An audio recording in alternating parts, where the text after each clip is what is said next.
ముఖ్యమంత్రి సహాయ నిధి వెళ్ళి దాదాపు 13,60,500 రూపాయలు మరి ముఖ్యమంత్రి సహాయ నిధికి వెళ్ళి అందజేయడం జరిగింది. గత ప్రభుత్వం వాళ్ళు మాటలు చెప్పింది కానీ ఇన్ని ముఖ్యమంత్రి సహాయ నిధులు ఎప్పుడు ఇవ్వలేదు.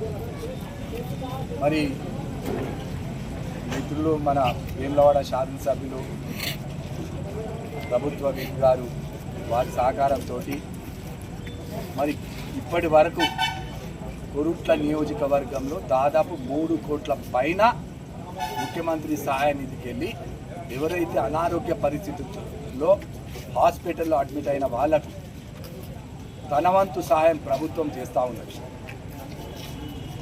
ఎంతంటే దాదాపు చాలా పెద్ద అనారోగ్యంతో ఉంటే కూడా దాంట్లో వీలైనంత వరకు ఎక్కువ డబ్బు ఇప్పించే ప్రయత్నం విప్ గారు చేస్తూ ఉన్నారు.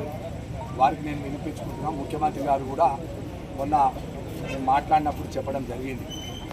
మనము ఎవరెవరైతే అనారోగ్యంతో గురైన వాళ్ళందరూ కూడా ముఖ్యమంత్రి గారి ఏకైక లక్ష్యం అందరూ కూడా తెలంగాణలో ప్రతి ఒక్కరూ ఆరోగ్యంగా ఉండాలన్న ఉద్దేశంతో ముఖ్యమంత్రి సహాయానికి ఎక్కువ నిధులు ప్రతి నియోజకవర్గానికి ఇవ్వడం జరిగింది.